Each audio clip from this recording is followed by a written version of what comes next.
Oh, no, we beat it. So it's still 9:59. That's okay. We're officially launching yet another session of Tuesday Talks. My name is Christina Dillabo. I'm the Director of Communications for the Desert Southwest Conference. Welcome. If this is your first time watching Tuesday Talks or joining us, this is a weekly conversation with church communicators, which could be laity, pastors, it could be staff at the church. Ideally, it's someone that is considered your communication liaison. By your, I mean at the local church. And that communication liaison could be a brand new leader at the church, somebody that's maybe thinking like, well, I'd like to do a little bit more, or I'd like to learn more about the church. Have them come to this Tuesday talk. Have them send an email asking, what is this all about? We do have a job description for it, but it doesn't mean that it's a paid position. It's just a recommendation of here's how this liaison position could function. And the idea is it'll strengthen the relationship between church to church, church to district, the conference, the general church, the denomination, that it helps everybody to have this liaison person there. It is what it sounds like. It's someone that's communicating to on both ends of the discussion, I guess, both receiving information and passing it down to the appropriate people, and listening and collecting information from the local church, and moving it forward to different agencies to make sure that the news gets shared, that we have greater collaboration. It's not a position that has a lot of pressure on it in the sense of you had to have known what the United Methodist Church is all about, or you're responsible for. It's a really great way to learn more about the church, and it's a great way to tell others more about your church, spread the news. So anyway, that was a whole minute of what the liaison is all about. And I still didn't cover it all. I'm sure it's probably fuzzy for some, but you could always call me or email me to ask more about it if you need some help to talk about what the liaison would be. If somebody at your church is interested in it, or you're thinking, well, they didn't say they're interested, but I think this might be a good person to step in that role. I'd love to talk to you or that person about how that could function. So, get in touch. Don't be shy. All right, so let's go ahead and get started with the topics for today. The first one is a local church question. I'll just share it. If anybody has some responses, feel free to unmute yourself.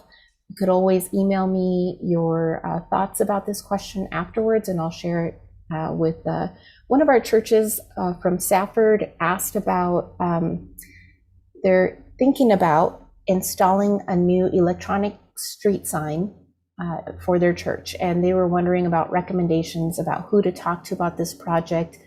Is there a company that other churches have used? They're in Safford, so maybe if your church has used a company, they might not be available in Safford, but maybe they would be, or they have a recommendation. So feel free to unmute yourself. Has your church installed an electronic sign? And if so, what's the company that you guys used? I did. Oh, yeah, go ahead, Greg. We had one installed 5, 6, 7 years ago, maybe. We've had more problems with it than good sometimes. Lately, I don't know what they did to fix it, but we were still announcing Christmas Eve services in January. And it couldn't be updated for some reason. And from what I understand, even that new of one, like I said, 5, 7 years ago, it's outdated already. So I don't have a company to recommend. I would just say make sure you get the most up-to-date information or equipment available. Great recommendation. I think it was about 6 years ago that my church got a new electronic street sign. So I did forward that company name to the Safford church, but what I wanted to share about our experience was, turns out before you go out and start talking to or hiring somebody or designing a street sign, get in touch with your city to make sure that there's no ordinances that prevent it. What we wanted to do, we were able to get a street sign, but it's not, and it is an electronic street sign because it lights up, but we couldn't do the type of electronic street sign that like schools have where it digitally changes what you're talking about, Greg. You know, ours isn't that advanced. We still have to change what the message says, but it's electronic because it lights up, but our ordinances wouldn't allow the kind that you can, you know, that has a LED screen that changes electronically. So be aware of that. Check in with your local ordinances to make sure that you are going to follow the codes.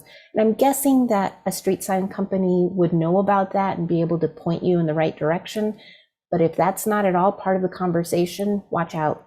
You know, do your homework, check on the ordinances. Don't just start making plans with that company. Okay, next item. Thank you, Greg, for sharing. All right, so grants. So we've got, I don't remember if I mentioned in the invitation email, if I mentioned that the 2022 local church grant cycle has opened for the Foundation for Evangelism. And it's a really short application time. It's between, let's see, it opened in January the 15th and it closes on February the 28th. I'm going to share my screen real quick with you. Here we go. No, this one. Okay, so what I wanted to show you first is that if you will go to the conference website, dscumc.org, and hover over resources, and you'll see there is a grants menu item. So we have a page where we try to compile any grants that are available either through the United Methodist Church, specifically from the Desert Southwest Conference. In this case, it's the Foundation for Evangelism. It is a United Methodist organization, so it's listed here. I just don't remember how it branches or whatever, but anyway, so you can see there what the application time is. If you click here, you can get straight to that grant page. You can learn more about it and apply for it. So that's, I wanted to show you about that. And the next item is, oh yes, so a quick reminder about subscribing to our YouTube channel. So, you know, especially if you're new or not new, whatever, don't forget to subscribe. There's different ways to be able to subscribe. This one already says subscribe because I am subscribed, but normally it would be a red button that you can subscribe to. If you go to youtube.com/DSC communication, then you'll be able to subscribe. And what that does is you can get an email notification when we have not just Tuesday talks, there's other things that we publish via YouTube. When there's a live stream or there's a new video uploaded, you'll get a notification about it. So if you're looking for a specific video or whatever, you can look at our different playlists to find different types of videos that we publish. You know, I highly encourage you to check it out sometime. And speaking of subscribe, did you know that the Desert Southwest Conference has a lot of new newsletter options? I said newsletter, but it's really, some of them are newsletters like the conference newsletter and district newsletters, but some of them are more short and to the point, like one item things. And that's these time-sensitive news briefs. These are getting developed right now, but you can subscribe to them now. So I would encourage you to share dscumc.org/subscribe with your, maybe if you have a council, church council, or something along those lines. I don't know what else to call it. That, like your committee chairs, things like that at your church. You could even share this subscribe link in your church newsletter to let people know where to go to find out more information about blah, blah, blah. So those time-sensitive ones, those newsletters get published on the day that we have the news. It might also get included in the monthly newsletter for the conference, depending on, if that time-sensitive thing would have already passed or not, if it's still relevant for the following month. So you could get it in two ways, but if you're really into any of those topics, or people at your church are into it, send them to that subscribe page so they can find out more information. And typically it's going to be something where it's about organizing a group to go do blah, blah, blah. So use it however it works for you. What else did I want to say about that? Oh yeah, and so of course you also want to have your annual conference. Let's see, it's your lay representatives to annual conference, lay members to annual conference, to subscribe to the conference newsletter. That's how they're going to find out about things coming up about annual conference, including articles about if we have any legislative sessions, if we have the pre-conference briefing. We're going to do our best to send out an email directly to the lay members to annual conference, but we don't have that information for every church right away. Like, we don't have it as of this point. We'll get it as we're closer to annual conference, but they might miss out on that news about how to prepare for annual conference. So as soon as you guys have discovered who are the lay members for annual conference from your church, get them to subscribe so they've got the news that they need. So by the way, some of the dates that are coming up that you might want to share with them or other people from your church, deadlines, about annual conference. February 28th is the Petitions Rule Changes deadline. April 30th is the deadline for any resolutions, written reports from boards, commissions, or agencies. That's the deadline for that one. And both of these items would go to the annual conference secretary. So I'll include the email for that in the follow-up email to all you. And then, of course, I think I mentioned before, annual conference this year, so far, it's going to be 100% online. And, well, I shouldn't say 100%, because I don't know if we're going to be able to do the ordination service in person, but restricted to just those persons that are participating in the service. So that might happen in person, but it's not really open to everyone. So that's why I'm saying it's 100% online for the average participant. And the dates are June 10th through the 11th. Okay. Any questions about that? Go ahead, Jim. Go ahead, Jim. Sorry, I was having trouble getting unmuted there. Do we have a site for the ordination services yet? I think last year it was in Prescott.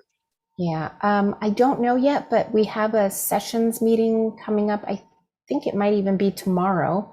So I might have some news for you next week about. Okay, thank you. It's gonna be. Yep. Okay, next item is, let's see, we talked about the grants. Reminders, yep. Subscribing and resources. So I'm going to share my screen again.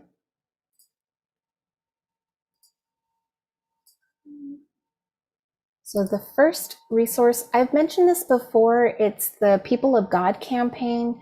Now they're well, I think they already were using the BUMC hashtag, but it's a little more prominent now. I don't know if any of you guys, has anyone been using the People of God campaign? It's okay if you haven't. You don't have to. I'm just going to share a little bit more about it today, just so that you can see, well, how would I use it, or what's available with it? I was surprised to hear, first of all, there's a lot of, I don't know, what are these called? The videos where people talk about, here's what the church means to me, here's, that sort of, is it prophetic? No, it's not prophetic. Whatever it is, there's videos that you can use like that. It's basically about in general, oh, you know what? I think they have a description here.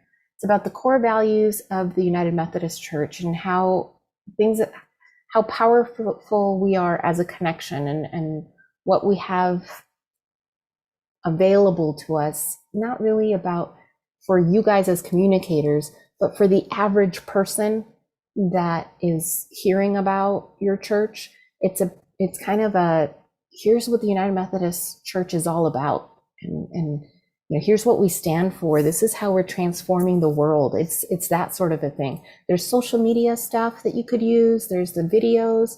There's things you can use, which the videos you could use as a kind of a mission moment in your church, but better yet, use it on social media to tell more about what the United Methodist Church is about, and then do a little bit of caption in there of, you know, join us for worship at blah, blah, blah, or find out more about the church in your area. We are blah, blah, blah, UMC.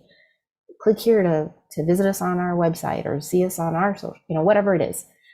So there's different posts. They do have great research information, which thankfully our Commission on Communications is here with us today. I downloaded the research that they have. It was like 6 or 7 different studies that they did to put this campaign together. And you can, anybody can download the PDF about the research results. It's telling about what is it that people find valuable about the United Methodist Church, about the audience, the people, you know, what are people concerned about? Even things like, how often have you talked in your church about the future of the church, and if there's a split, things like that. I mean, it's pretty cool. So yeah, and there's the whole leader toolkit. I think it's in the leader toolkit where you get information about, what is it? It's a whole plan. Perfect. Here it is. Bring the campaign to life. Tips and tools about using it. There's a social media, there it is, social media ideas. I mean, there's a lot that you can use. There's even sermon helps, things that you can, let's see here, there's the research again. I mean, I guess you just kind of have to spend a little bit of time clicking through the different items. There it is, worship and preaching resources. I knew that we had something. Discussion guide's going to be coming up. So it's a really great campaign that's not just a one-off type of thing. It's not just social media. It's a lot of different angles for your church. You know, it's not all going to work for everybody, but it's nice that you've got all these options of how to use this campaign, and it's very well done. It's quality work. I think it'll fit for any church about, like this title right here, Faithful People of God. I mean, does that not speak to every one of our churches, about every one of our churches and our connection? It's a great campaign. That's why I wanted to bring it up again in case we didn't pay too much attention to it before. There's a lot more information for it now. So, questions about it? Okay. So a week or two ago, I was asked about Black History Month resources. For the Desert Southwest Conference, I mentioned that DSC Race Coalition is planning to have a webinar, like a Zoom session. And really, they've been working hard on it. They're just trying to get their leaders confirmed that they can make it on this day at this time. Hasn't happened yet, so that's still coming. But in the meantime, turns out the Michigan Conference has a fabulous resource. It's, let's see here. Well, you can, I'll give you guys the link to this so you can download this booklet that is, let's see here. It's an activity journal and resource book with 28 profiles that you can use however you want to for your schedule. Like I mentioned before we started, you know, it's already February 8th, and February is when we celebrate Black History Month. It's not the only time that you can use these resources. You're getting it now. You could use it next month. You could use it, you know, maybe feature one profile once a month for 8 months. You know, it's a pretty great resource that you can use. You could do one every day for the rest of the month from this point on. feature something from it. It's pretty cool. So I'm sending you this resource, and we do have permission from the Michigan Conference for the Desert Southwest Conference churches to use it. So FYI, in case you're worried, like, whoa, is that okay? I reached out to them and they said, yes, absolutely. Thank you so much for sharing. So there's that one. Then Religion and Race has a Lent study. This one isn't free. Wait, is this the one that's not free? Yeah, it's not free. You would have to buy the different, there it is. You would have to pay for it. It's not the most expensive, but anyway, that's what's available from Religion and Race. What I was especially excited about on this particular resource is the do's and don'ts of Black History Month. So I'll include the link to this one as well. Lots of great ideas here, lots of great thinking. Even just creating a bulletin board, because I know some of our churches have planned out the year well in advance, even 2 years in advance. So getting information at this point, like how in the heck are we going to incorporate that? We had our plan already. You should have given us this information a long time ago. Sorry. Here's one way that you could, if it's not already in your plan, to do something for Black History Month. Check out these do's, check out the don'ts, make sure you're not doing the don'ts. And anyway, you'll be able to find something that you can incorporate, I'm sure. Okay, let's see, what else do we have? Oh, yes. Then Religion and Race. Oh no, I did do the Lenten study, the do's and don'ts. And Strengthening the Black Church for the 21st Century is an ethnic plan of the United Methodist Church. Oh yeah, I was trying to find, I don't have that one yet. I got an email invitation about kind of a webinar type of thing that's going to be happening soon. Sadly, the URL in that email is not good. So I reached out to that. It's Discipleship Ministries that is hosting this event. And we'll see what the URL is supposed to be. When I get that, that's when I'll send the follow-up about today's Tuesday talk. So you've got the link to that. So that'll be an event that you can just send out, whether it's on social media or your church news, an invitation to learn more about the changing culture and how we can all be a part of that impact. Questions? Okay. Second. Yeah, go ahead. I have a question. Just out of curiosity, how many churches are offering the 21-day challenge on racial justice? Oh, I know, I don't have the answer to that, but I could find out. You're right. We could still use that. If your point was that's still available, you can certainly use it. Well, I'm sure there are. And I just wonder, because to me, it's not something that just stops in one particular year. It can be open and available anytime. I've taken the class. I recommend anybody who hasn't taken it to take it, but I don't know if the churches are doing it. I mean, I was asked the other day, how many churches are doing this? And I said, I have no idea. So that's why I'm throwing that out. Okay, I'll follow up on that with our Race Coalition team to find out if they know. I mean, of course, I think that they would only be informed about the ones like as they were launching, or if their own church, at this point, if churches want to use it this year that they hadn't last year, I don't know that anybody's touching base with the Race Coalition to let them know, hey, we used it. But maybe, I know I sometimes get an email thanking me about some resource that was mentioned a while back, and churches are nice enough to let us know. So yeah, let me share my screen to share in case anybody here hasn't heard of it, hasn't seen it. Let's go back. You could always go to dscumc.org/race, but if you just go to the homepage, it's this orange button here that you can get to the Race Coalition webpage. And this is where you can find the 21-day challenge. So you go there and you can get to, let's see, about, I think that's where it's, or is it the assignments? Well, yeah, this one explains about it. So if this is new to you, check out what it says on these about sections, and then the assignments, that's where you can actually get to the different ones. Black history. Hey, that one, oh, expanded. Let me see, this is the original 21-day challenge. There we go. So this is the one where you have your watch stuff, your listen stuff, the read stuff, where you do something for 21 days and you learn more. And I don't know, I guess you have small group discussions. There is a leader guide and just tons of stuff, tons of information. Do you want to say more about it, Greg?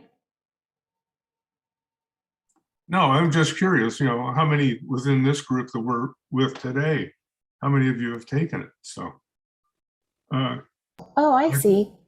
Good question. It's one of those, we focused on it at St. Matthew, but it's one of those, are other churches doing it? Not so much that our members will go out and do it at some other church, but if other churches are doing it, it's nice to say, oh yeah, we're not standing alone doing it. Oh yeah, well, definitely there were other churches. Every one of the, I think I don't know how many people were in there, maybe 9 people on the race coalition, and they weren't all from the same church. So all of their churches were using it. They were all providing feedback, because I know the members were either leading it or at least training someone at their church how to lead it, and then they would participate and they'd come back and share feedback. Anybody here? Carla raised her hand, so she probably participated. Or did you want to say something? I know that during last April, during Asian Heritage Month, the United Methodist Women did it as a conference, and we had about 40 people that did it.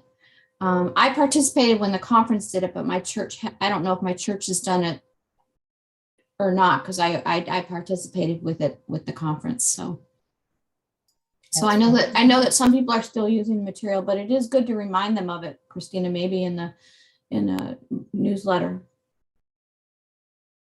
Yep. Any other churches here that used it? We used it as well. I don't know if you can hear me. Yep, I can hear you. Okay, cool. We used it last year as well, and we took each day and we would put that into our newsletter so that people could access all the material for that day. It was really nice. Great, thanks. Okay. We did it last year too. Perfect.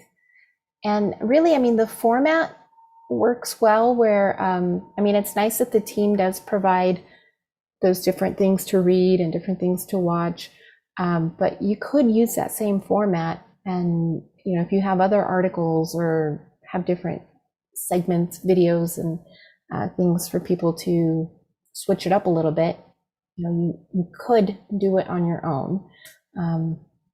Yeah, I will add a note about it in Tuesday Talk. And sadly, I wish I would have thought of including something for the February newsletter about it, but we'll put something in the March newsletter about it, because it's never too late. It's always a good time to appreciate our diversity and learn more about who we are, right? Okay, so I don't have anything else. Is there any questions, comments? Christina, you were going to talk about subscribing to YouTube. Oh, I did. Oh, I missed it? Yep, it was pretty brief. Oh, I'm sorry. But that's, that's a great reminder. So if you are watching this right now, you'll see at the bottom right hand on this video, a red button to click subscribe. It'll probably be right around here. And if you go to youtube.com/DSC Communications, there just below the banner image, there's a red button to subscribe to the whole channel. So do either one of those, maybe like this video, why not? That'll help promote, the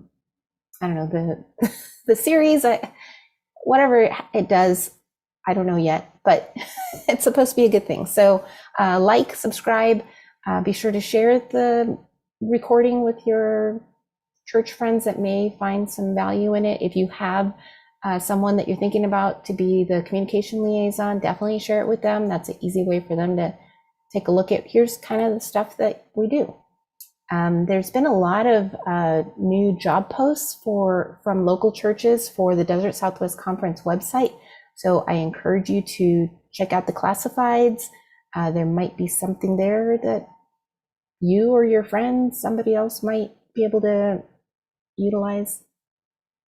And if you have at your church some news that you need to share, send it my way. If it's classifieds, like a job opening, items that you are looking for or offering out to other churches, that goes on the classifieds as well. So be sure to send it over to communications@dscumc.org.